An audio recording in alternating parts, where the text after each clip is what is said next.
Hey there, seeing is believing when it comes to supersizing and growing your business. Is that true for you? Our idiom today, Sharon Horne-Ellstrom here with Supersize Your Business, is seeing is believing. Now, I love this idiom, primarily because I'm a very visual person, yet I am legally blind. So I don't really physically see very well these days, but that's why I think I look deeper into the meaning of things and what I can see. I amplify my ability to do what I can with what I've got right now. Seeing is believing is a very old idiom. It's attributed to Thomas Fuller, the English clergyman in English in the 17th century, but it's really been around much longer than that. It's in the Bible in a couple of references, Jacob 4:13, John 20:25. Yes, I'm looking at those because I don't know those off the top of my head. But it reminds us that a lot of times people are more likely to believe something that they see or experience themselves than if they just hear it from another source. Even if you just watch it on the news, is the news presenting you something that's the exact way it actually happened? Or are they taking that thing and twisting it and manipulating it and editing it and cutting it so that it gets more attention? Yes, the second is true. So I think Thomas Fuller is the one that, it's actually a proverb as well, right? So hundreds of years these things have been around. This exact saying's been around, seeing is believing. But is it true? And is it true for us?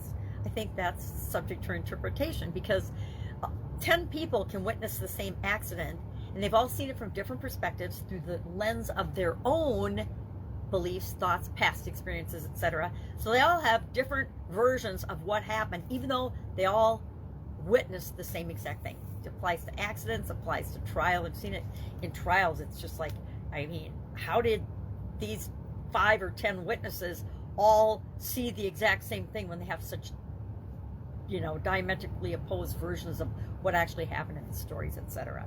So it reminds us that although we think that seeing is believing, is it really? Because we see things through the filter of our thoughts, our feelings, our beliefs, and our past experiences, and our expectations even. We filter everything through those things and our core values, etc.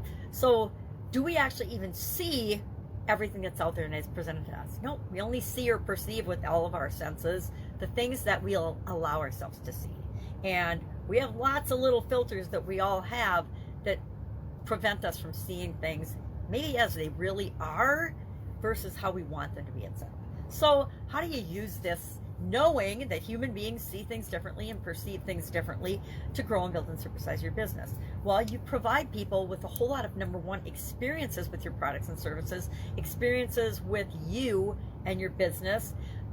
Building relationships, I think, is the best way to build a business, and to do business with people that you really want to help, like, and care about, right?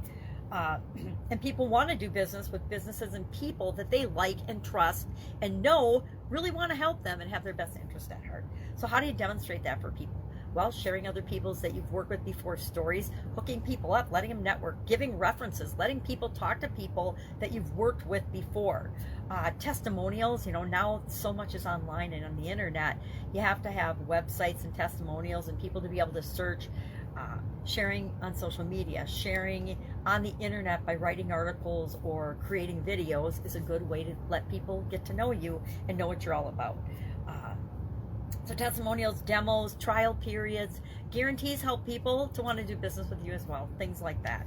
So love to know your take on this particular idiom, seeing is believing. Do you have to experience and see something for yourself before you believe it or know that it'll work for you? Or can you take someone else's word for it, etc.? I'd love to know. I think I used to be a hands-on, have to see it to believe it kind of person, but as I've grown and gotten older and my vision has started to tank, I have to take a lot more on evidence that comes into me through my other senses, and I have to find tips and strategies and ways of getting the information that I need and getting the information that I want to get out there in ways that I'd never even imagined before. All right, if I can help you anyway, ask, otherwise I will be with you tomorrow with another interesting idiom. What does it mean? Where does it come from? How might you use it to grow and build and supersize your business? Have an awesome day.